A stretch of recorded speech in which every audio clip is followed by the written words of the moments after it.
నమస్తే రమగారు. నమస్తే జయ. రమగారు, మీరు చిట్టి పొట్టి కథలు కొన్ని చెప్తూ ఉంటారు కదా, కొన్ని ఒక 4-5 భాగాలు ఉండేలాగా చెప్తారు. అలాంటిది ఏదైనా ఇంకొక సిరీస్ ఏదైనా స్టార్ట్ చేద్దామా? ఒక కొత్త కథ చెప్పుకుందాం జయ. తప్పకుండా. ఆల్రెడీ మనం 4-5 ఎపిసోడ్లు వచ్చే కథలు చాలానే చేసాం. అవును, 2 ఎపిసోడ్లు, 3 ఎపిసోడ్లు, 4 ఎపిసోడ్లు అట్లా. ఇది కూడా ఒక 4 లేదా 5 ఎపిసోడ్లు వస్తుంది. 55-56 కాలంలో రచించబడి ప్రింట్ చేయబడిన కథ. కొంచెం పాతదే. రైట్. రైటర్ పేరు అయితే ఇవాళ నాకు జ్ఞాపకం లేదు. మనం 2వ భాగం అప్పుడు నేను రైటర్ పేరు చెప్తాను. అలానే బుద్ధిమతీయం ఈ కథ పేరు. బుద్ధిమతి అనే కుర్రవాడి కథ. ఓకే. పూర్వం ఒక రాజుగారు ఉండేవారు. మనుజపురం అనే ఊరికి కరుణాకరుడు అనే ఒక రాజు.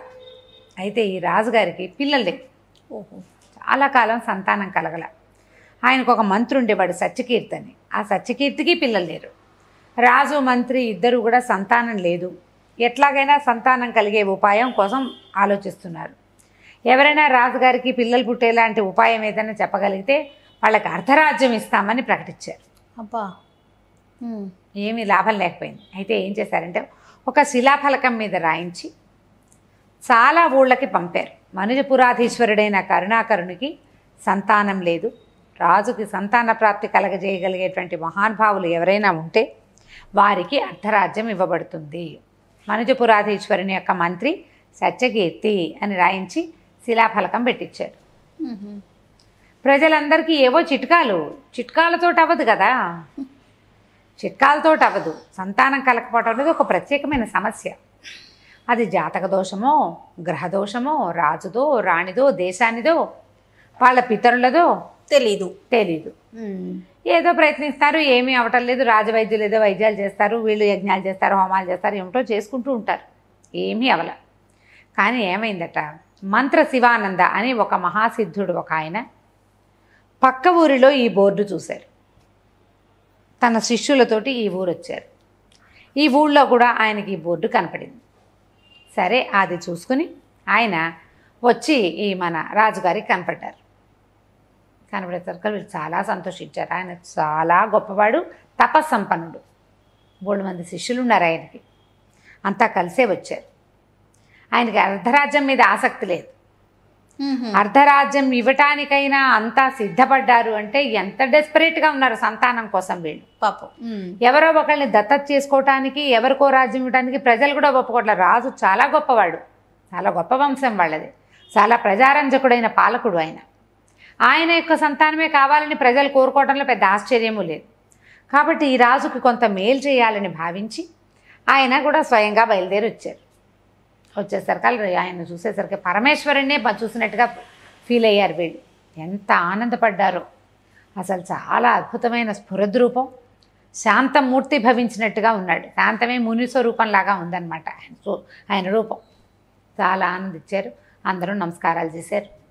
అయితే ఆయన ఏమన్నాడు, నేను ఏకాంతంగానే ఒక పూజ సలుపుతాను, నాకు ఒక భవనాన్ని కేటాయించండి అన్నారు. రాణి, మంత్రి గారి భార్య అక్కడ ఉండేలాగా ఏర్పరచమన్నాడు. చాలా చక్కగా పెద్ద భవనం.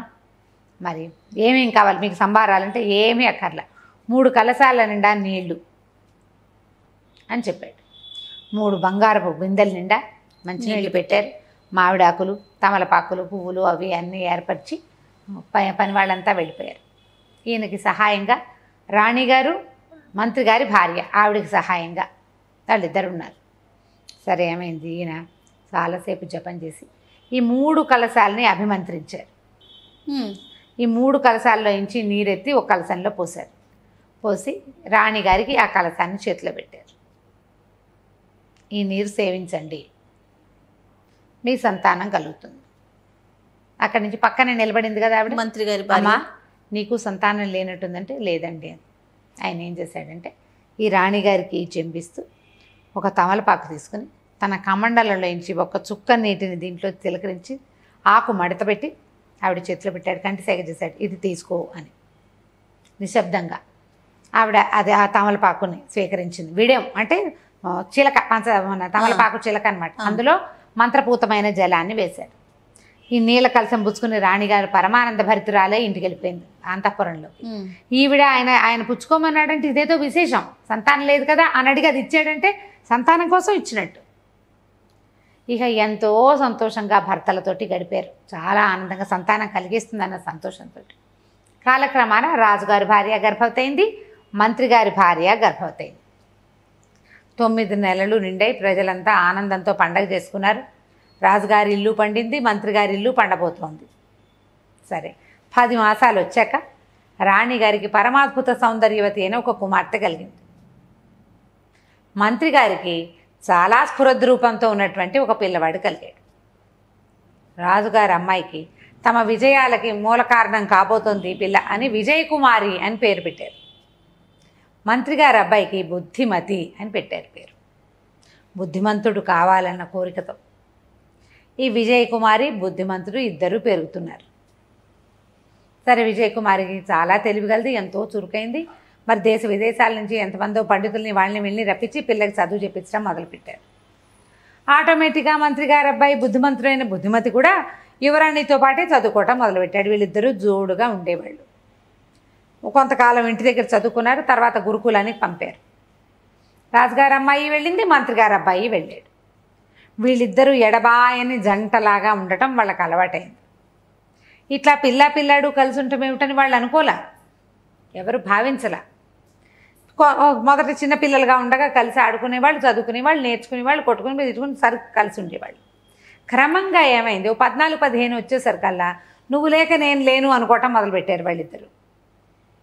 ఈ సంగతి ఇటు రాజుకి తెలీదు, అటు మంత్రికి తెలీదు. టీనేజ్లో ఉన్న పిల్లలకి ఒకళ్ళ మీద ఒకళ్ళకి ఆకర్షణ ఉండటం అత్యంత సహజమైంది. చిన్నతనం నుంచి ఉండేసరికల్లా వాళ్ళకి వీళ్ళు తప్పిస్తే ఇంకో ప్రపంచం లేదన్నట్టుగా అయింది. వీళ్ళిద్దరూ ఒకళ్ళనొకళ్ళు కావాలనుకోవటం మొదలుపెట్టారు. 18 ఏళ్ళు వచ్చేసినాయి. ఒకసారే పుట్టారు వాళ్ళు. ఓసారే కదా వరం పొందారు. సరే, ఈ లోపల ఈ పిల్లాడు పెరిగే లోపల వాళ్ళు ఏం చేశారు, ఈ సంతానం కలగంగానే పరమాత్మ సంతోషంతో ఆయన మంత్ర శివానందకి అర్ధరాజ్యం తీసుకోమన్నారు. ఆయన రాజ్యం ఎందుకు నాయన, మీకు సహాయం చేయడానికి వచ్చాను, నాకు వద్దన్నాడు ఆయన. అట్లా కాదని చాలా బతిమలాడారు. అర్ధరాజ్యం ఇవ్వడానికి ఒప్పుకున్నాం మేమంటే, అలా కాదు, సరే అర్ధరాజ్యం నాదనుకోండి, ఏదైనా ఇచ్చి నా దగ్గర నుంచి కొనుక్కోండి అన్నాడు. అలా చేస్తారు మామూలుగా. అప్పుడు ఆయనకి వెలలేని రత్నరాశులు ఇచ్చి అర్ధరాజ్యాన్ని మళ్ళీ వెనక్కి తీసుకున్నారనమాట. రత్నరాశులు పుచ్చుకుని మంత్ర శివానంద గారు వెళ్ళిపోయాడు అక్కడి నుంచి. ఓహోహో. ఈ పిల్లల దారిని పిల్లలు పెరిగేశారు. కొంచెం వయసు వచ్చింది. రాజకుమారికి యుక్త వయసు వచ్చింది. వివాహం చేయాలని సంకల్పించారు. పిల్లాడు నాడు వీడికిచ్చి పెళ్లి చేద్దాం అనుకున్నాను. మంత్రి కొడుకు ఇవ్వాలని ఏ రాజు అనుకుంటాడు? అంతే కదా. రాజకుమార్తెను ఇంకో రాజుగారి అబ్బాయికి ఇవ్వాలి, ఇంకో రాజుకి ఇవ్వాలి. ఈ ప్రయత్నం చేయటం మొదలుపెట్టారు. ఈ ప్రయత్నాల్లో ఉండేసరికి వీళ్ళిద్దరూ మాట్లాడుకున్నారు. మీ నాన్న నీకు రేపో మాపో పెళ్లి చేస్తాడు, ఇంతే నువ్వు నేను విడిపోతామంటాడు బుద్ధిమతి. సచ్చినా నేను నిన్ను వదిలిపెట్టను, నీతోటే నా జీవితం అంటుంది విజయకుమారి. ఇది సాధ్యపడదు, మన ఇద్దరికి ఒకళ్ళ మీద ఒకళ్ళకి మనసు ఉంది, కానీ మీ నాన్న ఒప్పుకోడు. మంత్రి కొడుకు ఇవ్వడానికి ఏ రాజు ఒప్పుకోడు. మనం కలిసి ఉండటం వల్ల ఇలా మనకు ఒక మనసు అయ్యింది, కానీ ఇది జరిగే వ్యవహారం కాదంటాడు. విజయకుమారిని జరిగేలా చేస్తా, నేను జరిగేలా చేస్తాను. ఇద్దరు ఈ విషయం మీద మాట్లాడుకుంటూ ఉండేవాళ్ళు. ఆ అమ్మాయికి రకరకాల పెళ్లి సంబంధాలు వస్తున్నాయి. వీళ్ళు ఆలోచించుకుంటున్నారు. ఎలా మంత్రి గారు అబ్బాయి రాజుగారు అల్లుడు అవుతాడో చూద్దాం మళ్ళీ భాగంలో మనం. తప్పకుండా అండి, చాలా ఇంట్రెస్టింగ్గా అనిపిస్తుంది రమ్మ గారు. ఓకే, నమస్తే అండి. నమస్తే జయ.